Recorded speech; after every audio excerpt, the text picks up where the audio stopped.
जिन्हें भगवान पर अधूरा विश्वास है, एक बार इस कहानी को सुन ले, विश्वास अटूट हो जाएगा। वृंदावन शहर में एक वैद्य जी थे, जिनका मकान भी बहुत पुराना था। वैद्य जी अपनी पत्नी को कहते कि जो तुम्हें चाहिए एक चिट्ठी में लिख दो।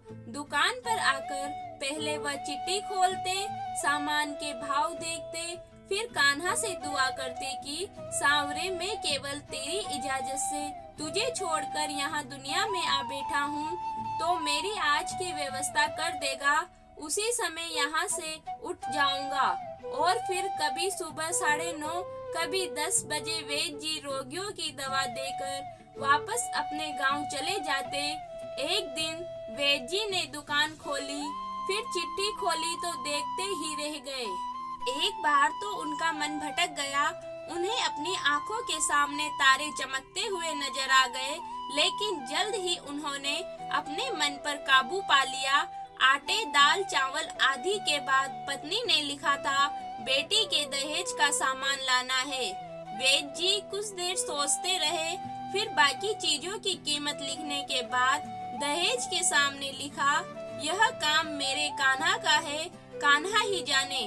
1-2 मरीज आए थे, उन्हें वैद्य जी दवाई दे रहे थे। इसी दौरान एक बड़ी सी कार उनकी दुकान के सामने आकर रुकी। दोनों मरीज दवाई लेकर चले गए।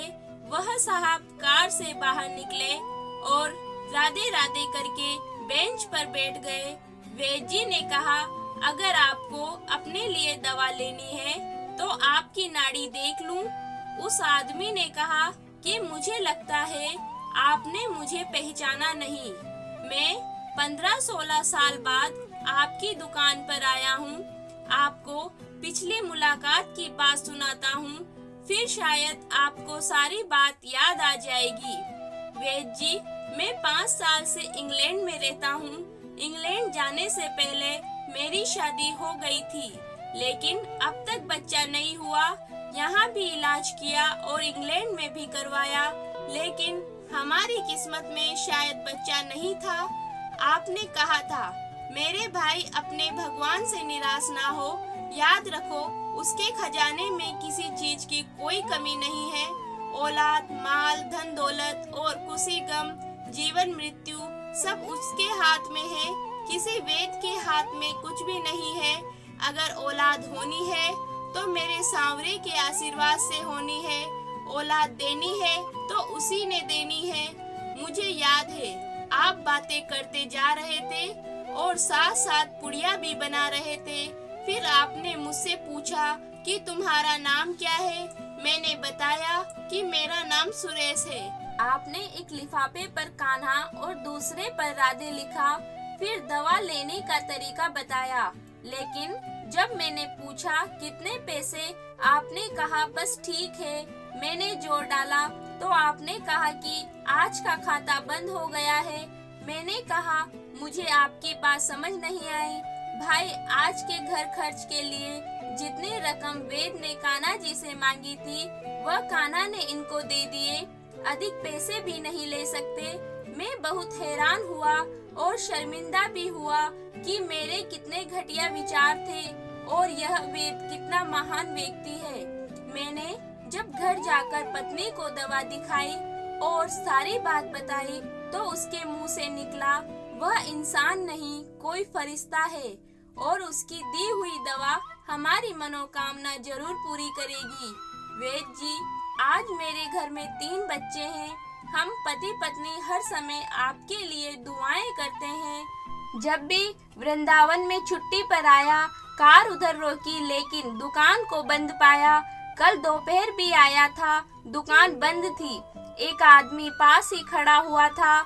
उसने कहा कि अगर आपको वैद्य जी से मिलना है तो सुबह 9 बजे अवश्य पहुंच जाएं, वरना उनके मिलने की कोई गारंटी नहीं है।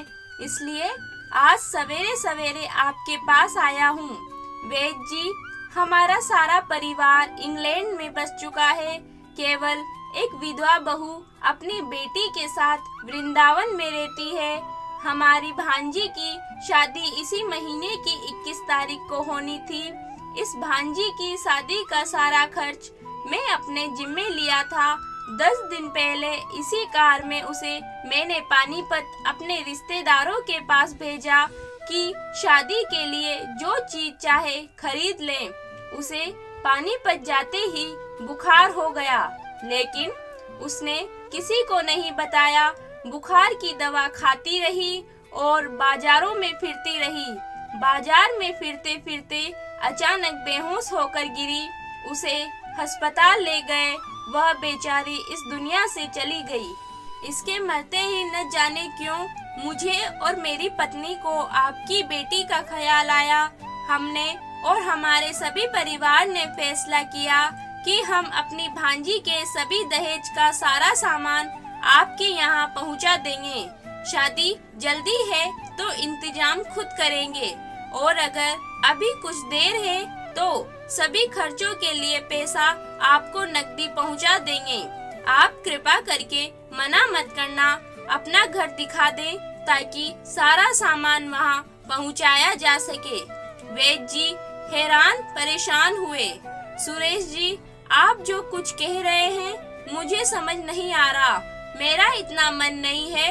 मैं तो आज सुबह जब पत्नी के हाथ की लिखी हुई चिट्ठी यहाँ आकर खोल कर देखी तो मिर्च मसालों के बाद जब मैंने यह सब पढ़े, बेटी के दहेज का सामान, तो आपको पता है मैंने क्या लिखा। आप खुद ही यह चिट्ठी जरा देखें। सुरेश जी यह देखकर हैरान रह गए कि बेटी के दहेज के सामने लिखा हुआ था, यह काम कान्हा का है, कान्हा ही जाने। सुरेश जी यकीन करो, आज तक कभी ऐसा नहीं हुआ था कि पत्नी ने चिट्ठी पर बात लिखी हो और मेरे सावरे ने उसकी उसी दिन व्यवस्था ना कर दी हो।